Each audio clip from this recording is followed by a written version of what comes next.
20-22 सालों में मैं कई ऐसी परफ़ॉर्मेंसेस को यादगार कह सकता हूँ। मुझे ज़ाती तौर पे जो पसंद हैं उसमें एक तो जो मैंने दाग दाग उजाला में कुल्हाड़ी दफ़नाना एक छोटा-सा मोनोलॉग था, वो किया था जो कि चकवाल का एक किसान है जिसको बड़ा शदीद गिल्ट है। वो मोनोलॉग लोगों को बड़ा पसंद आता है, उसकी परफ़ॉर्मेंस भी बहुत अच्छी गई थी। और बल्कि मेरे स्टूडेंट्स जो हैं वो जब भी उसका स्क्रिप्ट पढ़ते हैं तो वो कहते हैं कि हाँ, कोई ना कोई क्लास में से उठता है कि सर ये मैंने करना है। इस दफ़ा जो क्लास थी उसमें भी ये हुआ। इसी तरह एक अच्छा इंटरेस्टिंग बात ये है कि मोस्टली जो मुझे अपनी यादगार या अच्छी परफॉर्मेंसेस लग रही हैं वो हैं जो मोनोलॉग्स की शक्ल में हैं। इसमें शायद एक वजह ये है कि जो थिएटर परफॉर्मेंसेस हैं उसमें मोस्टली मैंने भर्ती के रोल किए हैं। भर्ती के रोल इन द सेंस कि मैं खुद बहुत यानी एक्टिंग के उसमें आता नहीं, या तो मैं डायरेक्ट कर रहा होता हूँ तो उस वक्त तो मैं एक्टिंग करता ही नहीं हूँ, और अगर कोई और कर रहा हो तो यूजुअली उन्होंने अपनी कोई ना कोई वो चीज़ें कास्टिंग जो है वो कर ली होती है, तो आखिर पे कहीं कोई रोल वोल बच जाता है तो वैसे ही कह देते हैं सफ़ीर यार ये तुम कर लो। चलो ठीक है, तो वो बहुत छोटा सा रोल कोई बीच में कर देता हूँ। मेजर कोई रोल जो है वो मैंने बहुत कम किए हैं। तो और यानी अगर आप मेरे टाइमलाइन पे भी जाएँ तो आपको मेरी एक्टिंग की चीज़ें कम मिलेंगी, डायरेक्शन की या टीचिंग के हवाले से मवाद जो है वो मेरी टाइमलाइन पे ज़्यादा मिलेगा। अच्छा, दूसरा मोनोलॉग जो एक और मुझे बड़ा अपना पसंद है और मुझे बहुत उस पे क्या कहना चाहिए फ़ख्र सा है, वो भागो एक हमने ड्रामा किया था और उसमें मैंने एक पंजाबी बूढ़े बाप का रोल किया था, अनपढ़ बाप का, जिसने अपनी ज़मीनें-वमीनें बेच के अपने बेटे को बहुत सारे पैसे दिए ताकि वो मुल्क से बाहर जा सके, और बेटे ने लीगल की बजाय वो पैसे किसी एजेंट को दे के वो इल्लीगल तरीके से बाहर चला जाता है और फिर वो कहीं गुम हो जाता है और उसके बारे में कोई राब्ता नहीं, कोई ख़बर नहीं मिलती। तो पीछे बाप जो है वो अब परेशान है और वो इधर-उधर भाग दौड़ करता है कि कहीं से उसके बेटे की उसको कोई ख़बर मिल जाए। तो वो एक लापता बेटे को ढूँढने वाला बाप है। तो वो भी मुझे बहुत पसंद है। मैं बहुत फ़ख्र से उसका वो एक आध क्लिप मेरे पास पड़ा हुआ है, तो वो मैं शेयर करता हूँ। इसी तरह एक एक और मोनोलॉग जो है वो मैंने काइंड ऑफ आप यूँ कह लें कि डॉक्टर रक्षंदा परवीन जो कैफ़े काम वाली हैं, उनकी फ़रमाइश पे लिखा था। उन्होंने मुझे बड़े शार्ट नोटिस पे कहा कि एक इवेंट है और उसमें तुम कोई परफॉर्मेंस करो, और उस इवेंट का टाइटल था बुरी औरत। तो उसमें मैंने एक बिगड़े हुए मीरज़ादा जो कि जागीरदार है बहुत बड़ा, उसका अपनी बहन पे जो उसको गुस्सा है, ठीक है? जो कि उसके अंदर एक अजीब वो तेज़ाद है कि एक तरफ वो ये क्लेम करता है कि वो बड़ा लिबरल है, बड़ा मॉडर्न है, उसने एजुकेशन अंग्रेज़ी भी बीच में बोलता है, लेकिन दूसरी तरफ वो औरत को उसी जागीरदार नुक्ता नज़र से देखता है। तो उसका वो जो तेज़ाद है वो उसमें बड़ा उठ के सामने आता है। वो 10 मिनट का, प्रोबेबली जितने मैंने मोनोलॉग्स किए हैं उनमें वो लॉन्गेस्ट है। तो वो भी लोगों दोस्तों-वोस्तों को भी बहुत पसंद आया था और मुझे खुद भी वो बहुत अच्छा लगता है। लेकिन अगर मैं यादगार कहूँ, अच्छा, एक ख़ास बात ये है कि मुझे आम तौर पे ये चीज़ कोई बहुत चैलेंजिंग नहीं लगती कि मैं एक कैरेक्टर के अंदर या एक कैफ़ियत के अंदर जाता हूँ और प्ले ख़त्म होता है तो मैं उस कैफ़ियत से बड़े आराम से बाहर निकल आता हूँ और वापस सफ़ीर बन के आपके सामने आ जाता हूँ। लेकिन ये जो एक मोनोलॉग जिसका मैं अब ज़िक्र करने लगा हूँ जो बड़ा चैलेंज था, उसमें ये वाहिद यानी 22 साल की ज़िंदगी में वाहिद मौका है कि जब मैं उस कैरेक्टर और उस कैफ़ियत में से बाहर निकलने में मुझे बहुत मुश्किल पेश आई। स्टोरी ऐसे ही है कि ये जब हम वॉइसेस ऑफ पार्टीशन, या उर्दू में जो ड्रामा हमने प्रोजेक्ट का नाम वॉइसेस ऑफ पार्टीशन रखा था हमने, और उसमें जो हमने ड्रामा तैयार किया था वो था दाग दाग उजाला। तो वॉइसेस ऑफ पार्टीशन के लिए हमने पीछे प्रोसेस ये था कि हमने ऐसे लोगों को ढूंढा, ऐसे बूढ़े बाबे बाबियाँ जो है कि जो पार्टीशन के वक्त हयात थे और उन्होंने पार्टीशन का सारा जो सिलसिला था वो अपनी आँखों से देखा था। अब ये लोग इस वक्त उम्र के 70-80 साल के पेटे में थे और उस वक्त ये लोग जो बहुत बच्चे थे, कोई 8 साल, कोई 10 साल, इस तरह की एज थी उनकी।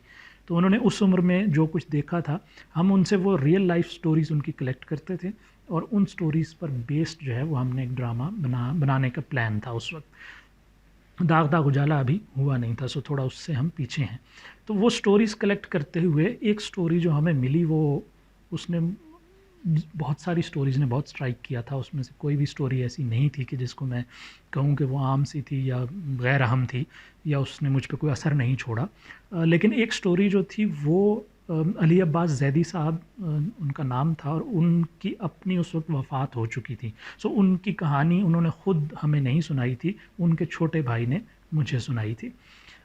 उसमें हुआ ये था कि अली अब्बास ज़ैदी साहब जो कि इलाहाबाद के रहने वाले थे, वो जब 1947 में पार्टीशन हुई और वहाँ फसादात और एक ज़िंदगी को ख़तरा महसूस हुआ, तो वो वहाँ से हिजरत करके पाकिस्तान आए और कराची में सेटल हो गए।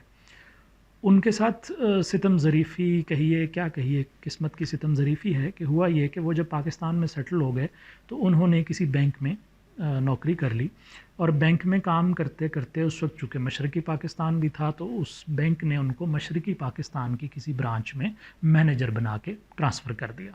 सो वो मगरबी पाकिस्तान यानी कराची से उठकर मशरक़ी पाकिस्तान में चले गए और वहाँ एक बैंक को संभालने लगे।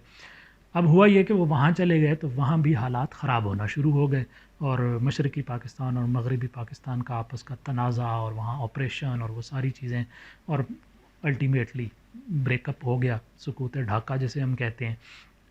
तो उसमें मगरबी पाकिस्तान से गए लोगों की ज़िंदगियाँ वहाँ ख़तरे में थीं, उसमें ज़ैदी साहब की ज़िंदगी को भी शदीद ख़तरा था। वो वहाँ बहुत अरसा छुप के रहे और फिर किसी तरह वो छुप छुपा के दोबारा निकल कर वहाँ से निकलने में कामयाब हो गए और वापस मगरबी पाकिस्तान या कराची पहुँच गए। लेकिन ये एक ज़ाहिर है कि बड़ा तकलीफ़ देह था कि एक बंदे को एक ही ज़िंदगी में 20-22 साल के वक्फ़े से एक दफ़ा और हिजरत करनी पड़ी, और उतने ही शदीद नापसंदीदा हालात में, तकलीफ़ देह हालात में करनी पड़ी। तो इस कहानी ने पर्टिकुलरली मुझे बड़ा मुतासर किया। फिर उसके बीच में जो एक वाक़या उन्होंने सुनाया था वो ख़ास तौर पर बहुत तकलीफ़ देह था कि ज़ैदी साहब जो है वो जब हालात बहुत ख़राब हो चुके थे तो उन्होंने बैंक जाना और वो सारा कुछ तो छोड़ दिया, और उन्होंने वहाँ अगरचे वो वहीं थे लेकिन बाहर एक तरह से इम्प्रेशन मोहल्ले में ये क्रिएट कर दिया कि वो वहाँ से जा चुके हैं। सो उनका घर था जिसमें उनका मुलाजिम जो कि एक बंगाली मुलाजिम था, और उस बंगाली मुलाजिम ने ही उनको बचा के रखा। ये भी हमें याद रखना चाहिए कि ऐसे मौक़ों पे सिर्फ़ दुश्मनियाँ ही नहीं हुई, बहुत लोगों ने दूसरों की साथ ताल्लुक़ को निभाया, उनको बचाया उन दुश्मनों से या बुरे हालात से, मौत से। ठीक। तो वो उसी घर में छुप के रहते थे, वो घर से बाहर नहीं निकलते थे। बंगाली मुलाजिम जो था वो उनको खाने-पीने की चीज़ें-वीज़ें जो भी उनकी ज़रूरियात होती थी वो उनकी दे आता था, और अपैरेंटली ये था कि ज़ैदी साहब वहाँ से जा चुके हैं। उस मकान को खाली तस्वुर किया गया तो उस पर मुक्ति बाहिनी ने एक तरह से कब्ज़ा कर लिया। यानी वो उस खाली मकान में आते थे, मुलाजिम चूँकि मौजूद होता था तो उससे कहते थे कि कुछ खाने-पीने को दो, हमें कुछ बना के दो। तो मुलाजिम वहाँ उनके लिए कुछ कुकिंग-वुकिंग कर देता था, खाने-पीने को कुछ चीज़ें दे देता था, और वो वहाँ बैठ के अपने जो है वो प्लानिंग करते थे कि उन्होंने आगे क्या स्ट्रैटेजी है, किसको हिट करना है, कहाँ क्या करना है, वगैरह वगैरह। तो उसमें ज़ैदी साहब एक दिन इसी तरह घर में थे कि वो आन-धम के, तो वो मुलाजिम ने उनको किचन में किसी अलमारी वगैरह किसी चीज़ के पीछे छुपा दिया।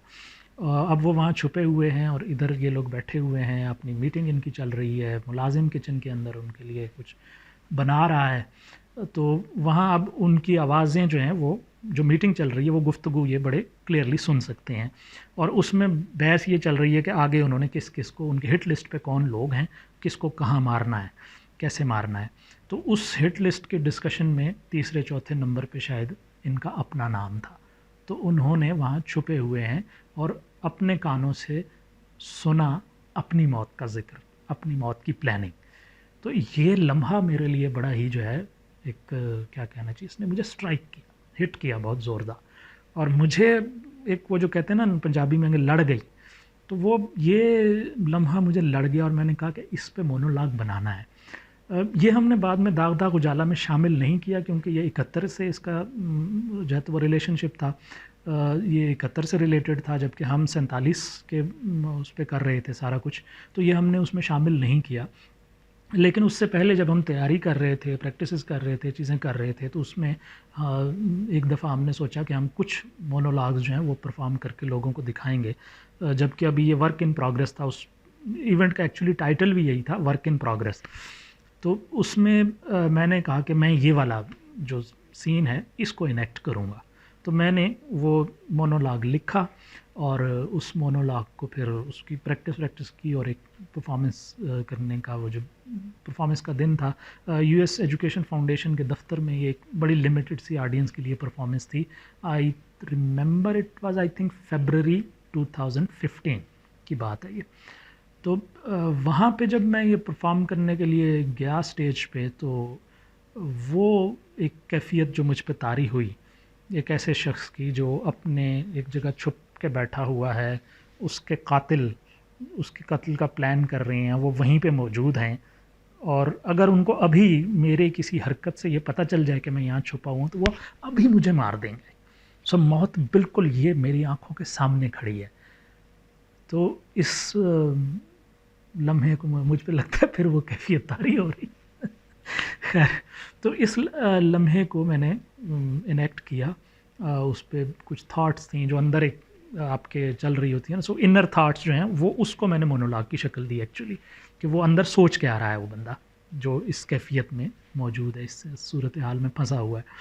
तो वो इतनी शिद्दत से वो कैफियत मुझ पे तारी हुई कि मैं उसमें से निकलना मेरे लिए चैलेंज बन गया। और मैं जब वो ख़त्म हुआ, मेरा परफॉर्मेंस ख़त्म हुई और मैं स्टेज से चलता हुआ मतलब नीचे आया, तो शुक्र है कि दोस्त अहबाब बड़े समझदार से आने थे, उनको मेरे अंदाज़ों से ही समझ आ गई कि ये होश में नहीं है, इसको नहीं पता ये किधर जा रहा है, क्या कर रहा है।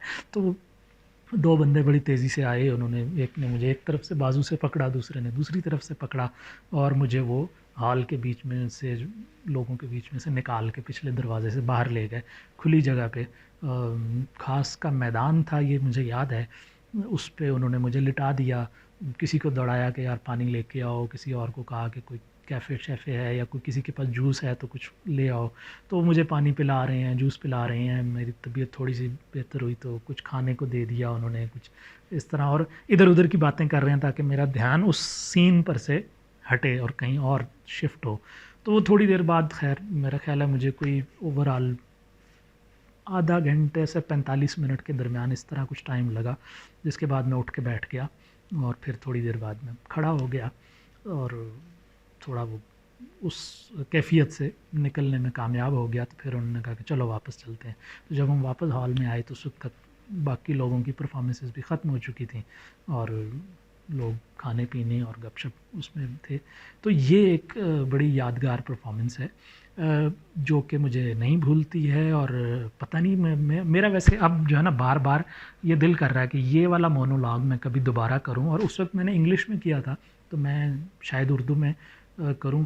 ये दोबारा मुझे याद कहाँ से आ गया, ये भी दिलचस्प बात यह है कि अली अब्बास ज़ैदी साहब, बल्कि हाँ, इसमें थोड़ी सी चीज़ें और ऐड करने वाली हैं बैकग्राउंड के हवाले से, या एक जो एडिशनल वो थोड़ी बहुत गॉसिप होती है। कि हुआ ये कि अली अब्बास ज़ैदी साहब की एक बहू जो है, वो मेरे दफ़्तर उन्होंने ज्वाइन कर लिया और मेरी कोलीग बन गई। तो ज़ाहिर है वो शुरू में हमें पता नहीं था, लेकिन जब उन्होंने अपना बताया कि वो अलीगढ़ से हैं और उनकी शादी यहाँ हुई है और ये वो, तो मैंने भी कहीं ज़िक्र कर दिया कि हाँ, मैंने एक साहब थे वो उधर से इलाहाबाद से, यहाँ वो इलाहाबाद से हैं और पढ़ती अलीगढ़ में रही हैं, और फिर उनकी शादी पाकिस्तान में उनके मामू के लड़के से हुई और वो इस तरह पाकिस्तान आ गई। तो वो जब उन्होंने कहानी सुनाई तो मैंने उनको सुनाया कि इस तरह मैंने एक मोनोलॉग किया था और वो एक ऐसे साहब थे, वो भी इलाहाबाद से आए थे। तो वो उस वक्त पता चला कि अच्छा, ये तो उन्हीं की बहू हैं। तो फिर उन्होंने अपने हस्बैंड से भी मुझे मिलवाया, यानी अली अब्बास ज़ैदी साहब के जो बेटे हैं, मुज़फ़्फ़र अब्बास ज़ैदी साहब। और मेरी अब उनके साथ बड़ी अच्छी दोस्ती है, मैं उनके घर आता जाता हूँ, बहुत मोहब्बत से, बड़ी शफ़क़त से मिलते हैं, बुलाते हैं अपने घर में। अली अब्बास ज़ैदी साहब बहुत अच्छे शायर भी थे। सो उनकी एक किताब भी पब्लिश हुई है, और हाल ही में उनकी कुछ नज़्में ग़ज़लें जो हैं, वो एक बहुत अच्छी गुलकारा हैं, शुमाइला रहमत हुसैन, उन्होंने गाई भी हैं। गुलमोहर से उनकी एल्बम का नाम है। सो वो भी आपको मिल जाएगी। खूसट फ़िल्म्स वालों ने उनके वीडियोज़ बनाए हैं और वो आजकल रिलीज़ हो रहे हैं वीडियोज़, एक एक दो दो करके। तो मेरा ख़्याल है आप अगर गुलमोहर से और शुमाइला रहमत हुसैन के नाम से सर्च करेंगे तो यूट्यूब पे, इंस्टाग्राम पे तो मैंने खुद देखी हैं। तो ये चीज़ें आपको, उनकी शायरी वायरी मिल जाएगी और वो आप ज़रूर सुनें।